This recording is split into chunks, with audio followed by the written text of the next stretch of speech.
need to know the basic coagulation profile of any pregnant patient. Pregnancy itself is a hypercoagulable state. Who's planning her pregnancy and delivery, or for that matter, any gynecological patient. Even my friends made fun of me, but I never gave up. Hi all, we are gathered here, both of us, to discuss about coagulation abnormalities in expectant women as well as the gynecological population.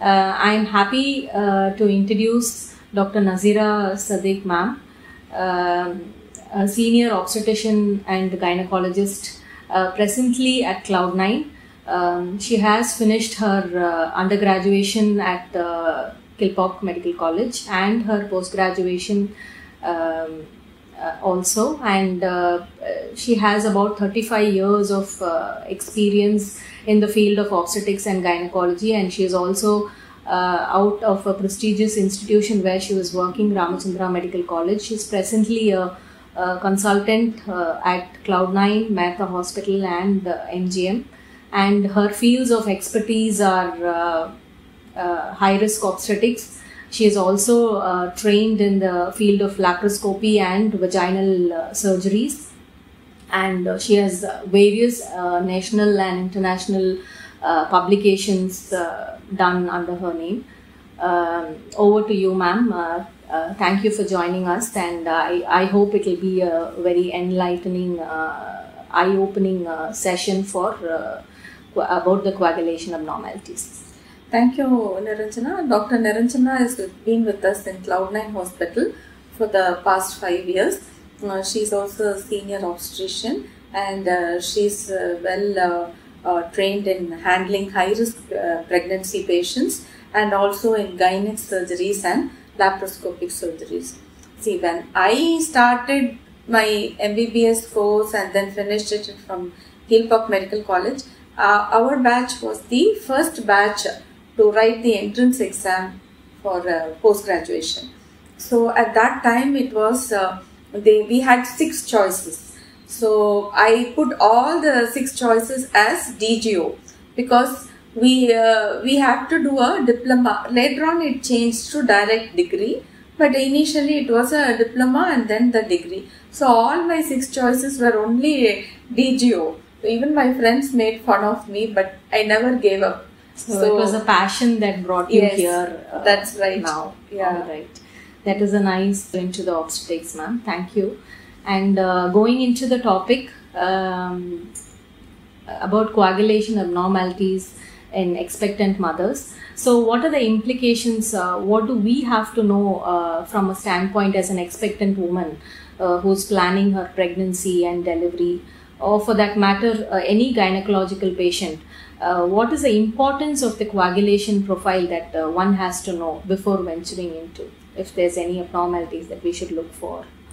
See, basically, if you take a pregnancy itself is a hypercoagulable state. So, we need to know a baseline coagulation profile in all our pregnant patients initially and maybe at term also, because towards term it might change. They may go in for a high BP, blood pressure, or they can become a diabetic. So then even obesity. So many things contribute to defective coagulation profile later on in pregnancy. So we need to know the basic coagulation profile of any pregnant patient, and we may have to repeat it.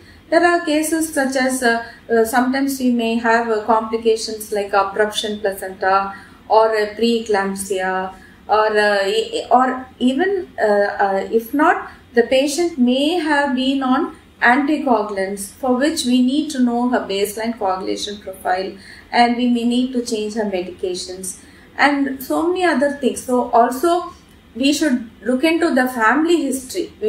Patient should always reveal whatever the problems in the family, like immediate siblings or parents, if they had any bleeding disorders or any coagulation concerning problems like deep vein thrombosis or any thrombotic episodes.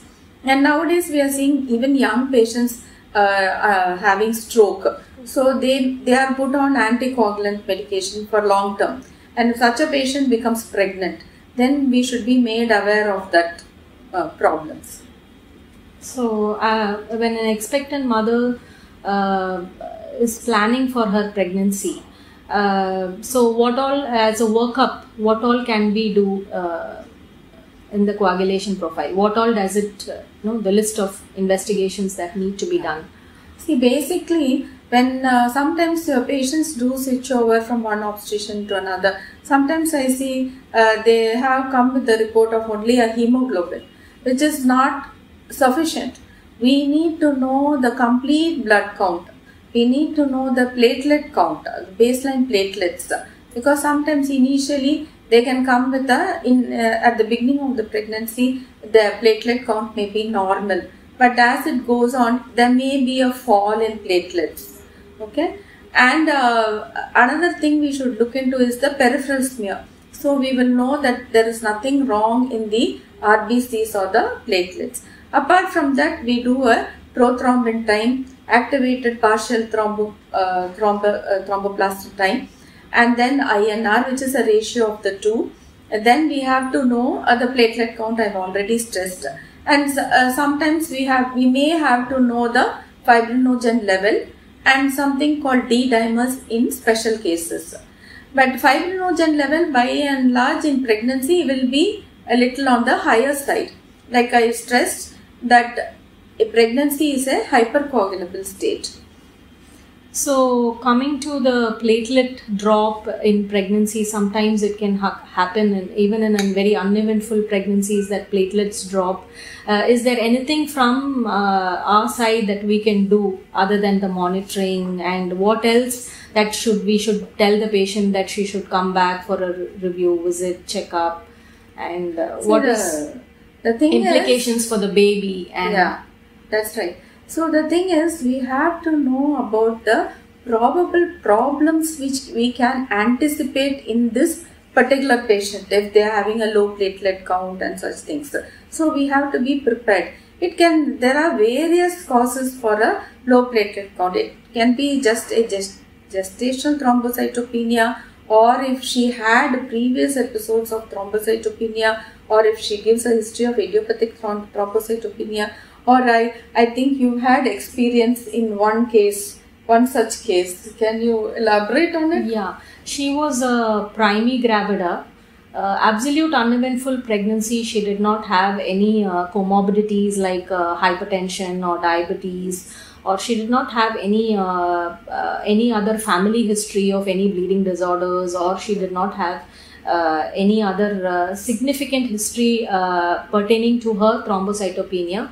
As we followed her up, we realized that towards close to term, she had falling platelet values, but the fall was not very great. It was hardly a few thousands, the fall was. And at the time of delivery, she came with spontaneous labor pains. And at the time of delivery, her platelet count was 1 lakh.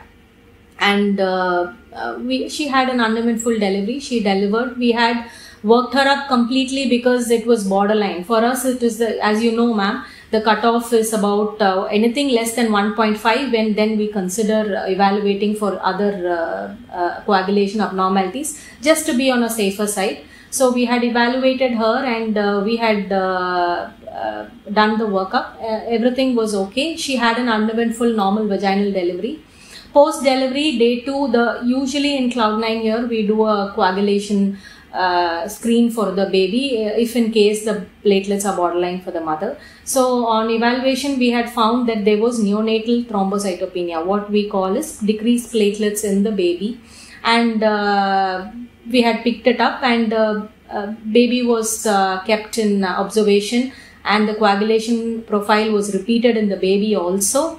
And because the levels were gradually decreasing, mother's level was 1 lakh, but the baby had almost 50,000, going up to 30,000 the counts. So the baby required platelet transfusion, and touch wood, the baby came out really well. It started picking up after about a couple of days.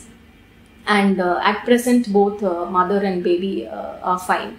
So that was one of the case scenarios. We actually could not label them as gestational because these were borderline values. It actually came out to be later when we evaluated, it was immune mediated thrombocytopenia, as you had told us that that also is can happen in a pregnant woman, absolute uneventful. It was a really challenge. So that was one of the cases, ma'am. Even your experiences. Even I have had a case of gestational thrombocytopenia where the platelet count almost came up to 60,000. But luckily we kept all the, this is what, once you have forewarned, you keep everything ready. Yeah. Blood and blood products ready in anticipation. But it was uneventful, the delivery was uneventful, and the baby did not have thrombocytopenia. So yes, that is a different scenario. So the difference between gestational and immune mediated. So baby is not affected in gestational, whereas immune mediated baby also has a problem. And of course we always inform the pediatricians also to look into the baby's profile. So coming to how we go about, if at all there is an abnormal coagulation profile, how do we go about it, ma'am? Then we have to order further expanded coagulation profile. We order for them to evaluate completely the extrinsic factors and the intrinsic factors, so that we will know where the defect is. Because you have familial diseases like von Willebrand's and hemophilia. Hemophilia, of course, they will tell you there will be all telltale signs, and we are aware of it earlier itself. But von Willebrand's we may not be so much aware sometimes, because it can present at for the first time. We will come to know of it only during a surgery. So if there is any problem in the coagulation profile, then we have to expand and evaluate thoroughly. All right, ma'am. So, coming to the out of the pregnancy, even gynecological problems before taking up for surgery, we generally evaluate if they have any coagulation abnormalities or anything like that. Especially, what is your watch out in young women who come with menorrhagia, that is gynec problems like menorrhagia or heavy menstrual bleeding? Have we gone and have you any experiences on young women? Yes, very common. Yeah, especially you have what we call the puberty menorrhagia. The initial phase, they can bleed. Their cycles may not be regular. They may bleed profusely. Then you have, even though we know that they have just attained menarche, but it is always better to do a thorough investigations and rule out any coagulation defects, because sometimes these girls, young girls, they bleed so badly, they become anemic. They may even require transfusion. So once or twice I have diagnosed ITP in young patients with puberty menorrhagia. So we have to be always aware of it. And sometimes when the youngsters they have this irregular cycles and menorrhagia, we may need to start them on hormones. And then when we start them on hormones, we have to be very careful, because sometimes they can develop a thrombus with the hormones. So we need to know any family history of hypercoagulable state, thrombus formation, or any thrombotic episodes and such things. So a baseline coagulation profile may be helpful in these cases. And also if suppose she is a youngster, then I think it's more of congenital problems also can be there. So hematologist evaluation we have to involve will also help. All right, ma'am. Any other experiences with twin gestations, or I think we just before we entered, we had a discussion that we had a very bad case of twins having a coagulation abnormality over one of ma'am's case that she was discussing, and it was. See, I had this dichorionic diamniotic twins. She came with a death of one twin, but the other twin was alive. So now she came, say, around 26 weeks or 27 weeks, around that time.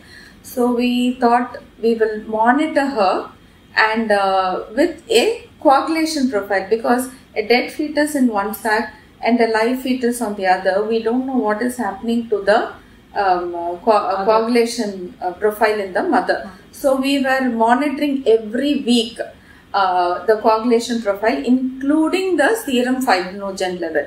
Initially, it was weekly once.